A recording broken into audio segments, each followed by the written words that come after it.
ጀናዛ ያጠብኩኝ አለ ከእምብርቱ እስከ ፊቱ ያለው አካል የዚህ ጀናዛ ቤተሰብ ባለቤት ማን ነው ብዬ ጠየቅኩኝ አለው።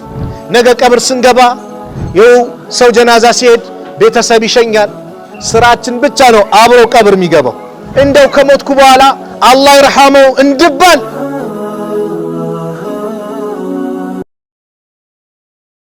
بسم الله الرحمن الرحيم الحمد لله الذي هدانا لهذا الدين وما كنا لنهتدي لولا أن هدانا الله ثم الصلاة والسلام على المبعوث رحمة للعالمين وعلى آله وصحبه وسلم تسليما كثيرا أما بعد السلام عليكم ورحمة الله وبركاته وعليكم السلام ورحمة الله وبركاته يتكبراتشو أباتوች ወንድሞች እናቶች እህቶች ከተለያዩ ቦታ ጥሪ ተደርጎላችሁ የመጣችሁ አላህ Subhanahu Wa Ta'ala ይህንን ስብስባችንን ያማረ አላህ ያርግልን አሜን ሱብሃንአላህ ከአዲስ አበባ ይሄ መስጊድ ይመረቃል ሲባል ብዙ ኪሎ ሜትር አቋርጠን እናንተን ለማየት ከናንተ ጋር የዛሬዋን የደስታ ቀን ለማሳለፍ ምክንያቱም የአላህ ቤት ከቦታዎች ሁሉ የተከበረ ነው ነብዩ ሰለላሁ ዐለይሂ ወሰለም በሐዲሳቸው ሲነግሩን ከቦታዎች ሁሉ ምርጥ ቦታ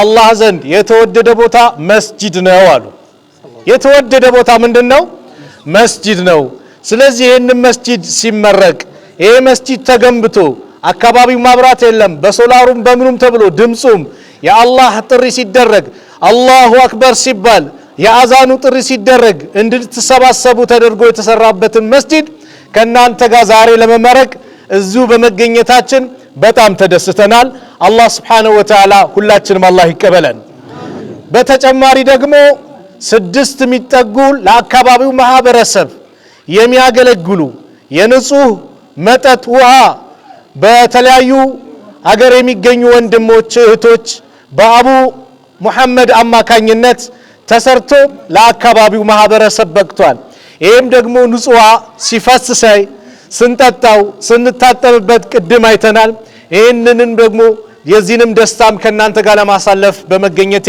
እጅጉን እደሰታለሁ አልহামዱሊላህ ይሄ ታዲያ ምንድነው ከተባለ ሐላፊነት ነው መስጂድ የአላህ ቤት ነው ከማንም ከምንም በላይ ትኩረት ልንሰጠው ቦታ ልንሰጠው ልናከብረው ንጽህናው ልንጠብቅ የሁላችንም ሐላፊነት ነው ቤታችንን ከምንጠብቀው የበለጠ የአላህን ቤት መስጂድን መጠበቅ በእያንዳንዳችን ላይ ሐላፊነት አለብን የመስጊዱን ንጽህና መጠበቅ በእያንዳንዳችን ላይ ሐላፊነት አለብን መድረሳውን መጠበቅ በሁላችንም ላይ ሐላፊነት አለብን ይሄ ተሳካላችን ውሃን መጠበቅ ኒዕማ ነው ጸጋ ነው በሁላችንም ሐላፊነት አለብን እንዳናበክነው ማባከን ትልቅ አደጋ አለው አላህ አይወዳቸውም ወላ ትስሪፉ ኢነላህ ላ ዩሂቡል ሙስሪፊን አታባክኑ አላህ ባካኞችን አይወድም ኢነል ሙበዚሪነ ካኑ ኢኽዋነ ሸያጢን አለ ቁርአን አባካኞች እኮ የሸይጣን ወንድሞች ናቸው ብሏል ስለዚህ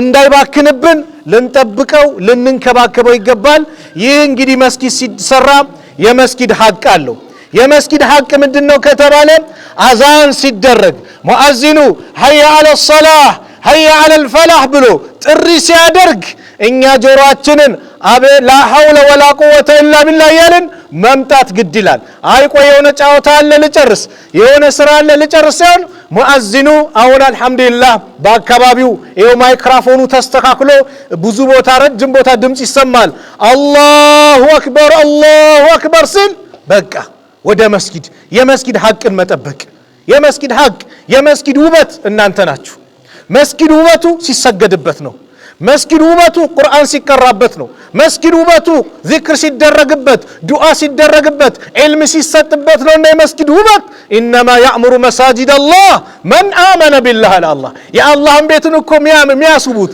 የሚያጌጡት እነዛ በአላህ ያመኑ ናቸው ስለዚህ እናንተ የዚህ መስጊድ ውበት ናችሁ የዚህ መስጊድ ውበት መገለጫ ናችሁ የናንተ ውበት ደግሞ የሚገለጸው በመስጊድ ነው መስጊድ ያልመጣ ሰው ውበት የለውም ሰላት ማይሰግድ ሰው ውበት የለውም እኮ ወላሂ ፊቱ ተቁራል አይደል እንዴ ሰላት የሌለው ሰው ከባድ ነው አንድ ጀናዛ የሚያጠብ ሰው ሲናገር ምን አለ ጀናዛ ያጠብኩኝ አለ ከእምብርቱ እስከ ፊቱ ያለው አካል ባንዴ ጠቆረብኝ አለ ደነገጥኩኝና የዚህ ጀናዛ ቤተሰብ ባለቤት ማን ነው ብዬ ጠየቅኩኝ አለው። ወጣው ስወጣ አለ ቤተሰቡን ጠየቁ። ማን ነው ይህ ሰው? ይህ ሰው አዎ አንድ ቀንም ለአላህ ያልሰገደ ነው አሉ። አንድ ቀንም ለአላህ ያልሰገደ ነው። እንደዚያው ነው ያ አላህ።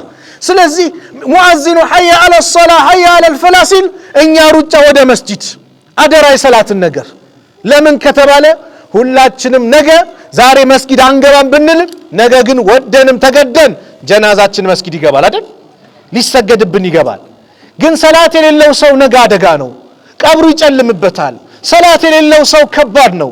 ነገ የውመል ቂያማ የሚቀሰቀሰው ከፊራውን ነው፣ ከሃማን ነው፣ ከቃሩን ነው። ያ አላህ ከእንደዚህ አይነት ሙጅሪም መቀስቀስ የሚፈልጋለ ከኛ መካከል የለም። ርዝቃችን እንዲሰፋልን ከፈለግን ወላሂ ሰላት ወአሙር አህለከ ቢሰላት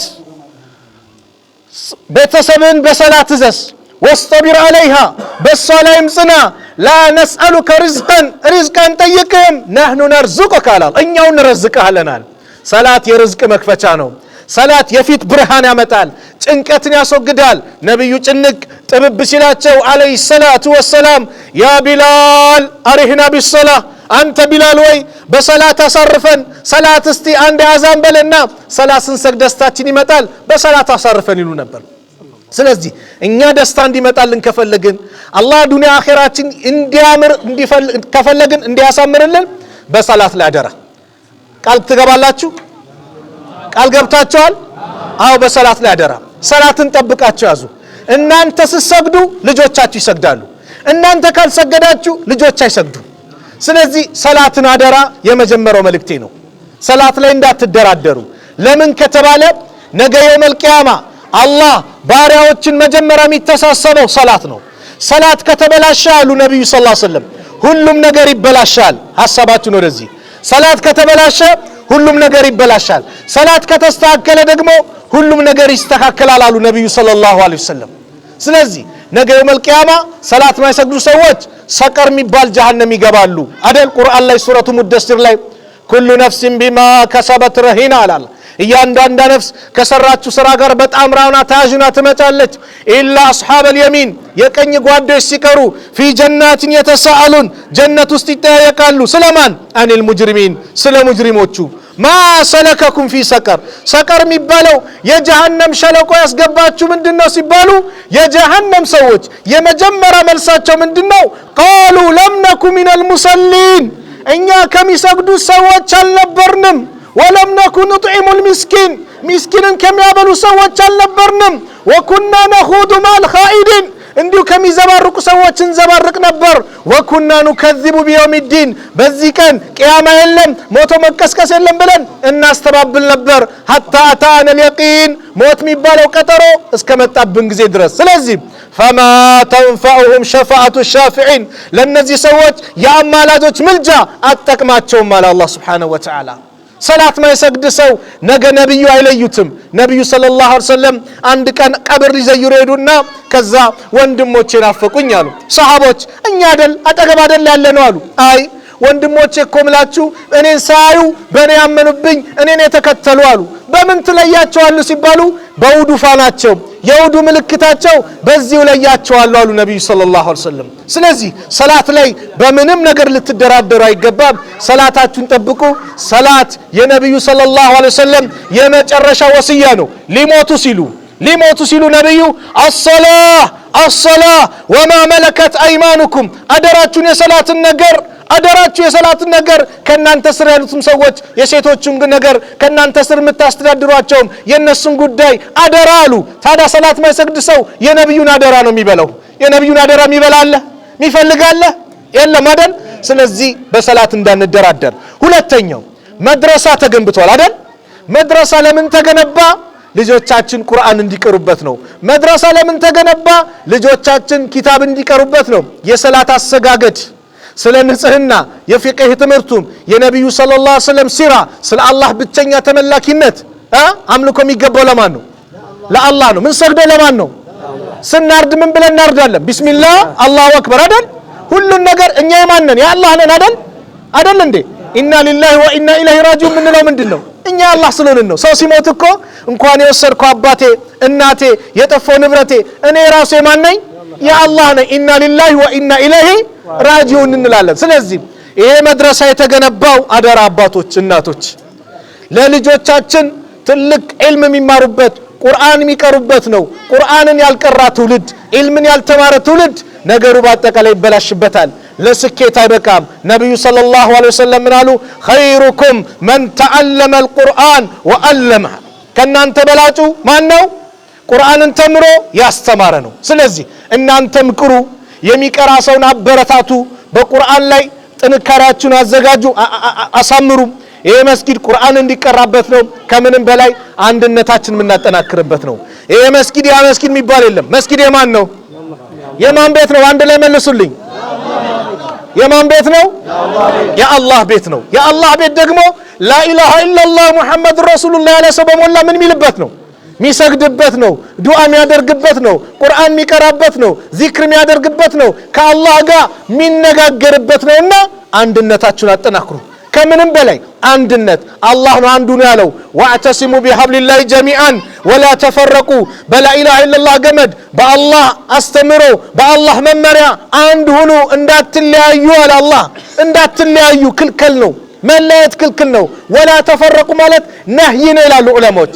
ክልክል አለበት። እንዳትለያዩ አንድ ሁኑ፣ አንድነታችሁን አጠናክሩ፣ በቁርአን ላይ ተጠናከሩ። ሁለተኛው መልእክቴ ነው። ሶስተኛው መልእክቴ ይሄ ኸይር ስራ ተሰርቷል። የኸይር ነገር ተባባሪው ነው። መን አሚለ ሷሊሃን ምን ይላል? መን አሚለ ሷሊሃን ፈሊነፍሲህ። መልካም የሰራ ለራሱ ነው አይደል? ወሄነት የገጉ አንካረ ወይ? አዎ ትንሽ ትንሽ እችላለሁ። ወሄነት የገጉ መልካምነት ለማን ነው? ለራስ ነው። ስለዚህ መልካም ነገር ሁሌ እንደው እስቲ ሽቶ አግኝቻለሁ ጥሩ ሚያውድ እጣን አግኝቻለሁ፣ ስለዚህ እስቲ መስጊዴን ሽቶ በሽቶ ላድርገው እንበል። እንደዛ ኸይር ነገር መስራት። የሆነ ነገር ስናገኝ የመስጊዱ ንጽህና የሚጠበቅበት እዚች ጋር ምንጣፍ አገኘው ቤተሰቤ ከአዲስ አበባ መጣልኝ፣ እስቲ ለመስጊዴ ላድርገው እንበል። ኸይር ነገር ለኛም በቃ እኛ አለል ሸር ነን እንዴ? አለል ኸይር አይደለንም እንዴ? አለል ኸይር ብለን ውጪና እንዳንፈልግ እኛም አለል ኸይር እንሁን። በምን ባለን ነገር። የዚህ አካባቢ ተወላጆች አደራ አለኝ። የዚህ አካባቢ ተወላጆች አዲስ አበባ ያላችሁ ከተማ ያላችሁ እናንተ ለማሐላፊነት አለ። ምን አይነት ኃላፊነት? ከዚህ በኋላ ይሄን ግቢ ማሳመር የእናንተ ኃላፊነት አለባችሁ። መስጊዱን ማሳመር የእናንተ ኃላፊነት አለባችሁ። መድረሳውን ማሳመር፣ ከዚህ በኋላ የተሰሩት ልማት ተደራጅታችሁ በመነጋገር ለአካባቢያችሁ የሆነች ነገር ልትፈጥሩ ይገባል። በልማቱም ጠንካራ የመስጊዱን ውበት፣ መድረሳውን ውበት፣ የዚህ የተቆፈረው የውሃ ጉድጓዱን የንጹህ ውሃ መጠጡን ውበት ልትጨምሩ ልትጠብቁ ይገባል። ይሄ ኃላፊነት አለባችሁ። መልካም ነገር ላይ ሁሌ በቃ ልንጣደፍ ይገባል። ለራስ ነው ወላሂ። ነገ ቀብር ስንገባ ይኸው ሰው ጀናዛ ሲሄድ ቤተሰብ ይሸኛል፣ አልጋውም ይሄዳል፣ የለበሰውም ልብስም ይሄዳል፣ ስራችንም ይሄዳል። ግን የሚገርማችሁ ስራችን ብቻ ነው አብሮ ቀብር የሚገባው። ቤተሰብም ይመለሳል። ሚቀራለ አንድ ደቂቃ ቀብር ልግባ ሚላለ የለም፣ ሁሉም ይመለሳል ወላሂ። አልጋውም ይመለሳል፣ መኪና ካለ መኪናም ይመለሳል። ማን ይቀራል? ስራ ይቀራል። ስራ ጀነት ጀሃነም ሳያስገባን አይሄድም። በቃ ጀነት ጀሃነም ሳያስገባን ስራችን ከና ይል። ስለዚህ በመልካም ስራ የመጨረሻው መልእክቴ ደግሞ እንደው አኺራን እናስታውሰውልኝ። እቺ ዱንያ አጭር ህይወት ናት። ሞቱል ፉጃ አልበዛም? ዛሬ ድንገተኛ ሞት አልበዛም? በየጊዜው ትላንትና ሰላም ነበረ፣ ዛሬ ግን ሞተ ሲባል አሰሙ እንሰማለና። ታዲያ ለዚህ ዱንያ ነው የምንባለው? ለዚህ ዱንያ ነው የምንጣለው? ለዚህ ዱንያ ነው አንዱ ላይ የሚኮራው? ለዚህ ዱንያ ነው አንዱ ላይ የበላይ ሆኖ አምባገነን የሚሆነው? ላ እዚህ ዱንያ አጭር ናትና እንደው ከሞትኩ በኋላ አላህ ይርሐመው እንድባል ዱንያ ላይ የሆነች ነገር አሳርፌ እንሂድ፣ የሆነች ሰርቼ ለመቼው ለአኺራው። ወለል አኺረቱ ኸይሩን ለከ ሚነል ኡላ ብሏል አላህ። የአኺራው ከዚህ ከቅርቢቱ ዓለም የተሻለ ነው ላንተ አላቸው ነብዩ ሰለላሁ ዐለይሂ ወሰለም። ስለዚህ አኺራ ላይ እናስታውሰው፣ ሁሌ አኺራን እናስብ። አኺራን የሚያስብ ሰው ሰላቱን አይሸራርፍም። አኺራን የሚያስብ ሰው የሚስቱን ሐቅ እንደፈለገ አያደርግም። አኺራን የምታስታውስት የባሏን ሐቅ ትወጣለች። አኺራን የሚያስታውስ አባት የልጆችን ሐቅ ይወጣል። አኺራን የሚያስታውስ ወጣት የእናት አባቱን ሐቅ ይወጣል፣ የጎረቤቱን ሐቅ ይወጣል፣ የኡስታዙን ሐቅ ይወጣል፣ የማህበረሰቡን ሐቅ ይወጣል። ማን ካሰበ አኺራ ሞት አለብኝ ነገ ቀብር እገባለሁ ካለ ሞት ለማንም አይቀርም። ወላሂ የትም ብንሸሽ አንቀርም። አንድ ቀን ነብዩላህ ሱለይማንን መለከል ሞት ሊዘይራቸው መጣ አሉ። ነብዩ ነው የሚነግሩት። መለከል ሞት መጣና ሱለይማንን ሰላም ብሏቸው፣ የሱለይማን ጋር ደግሞ አንድ እንግዳ ነበረ። ትኩር አድርጎ ተመለከተው። ከዛ ዘይሮ ሄደ።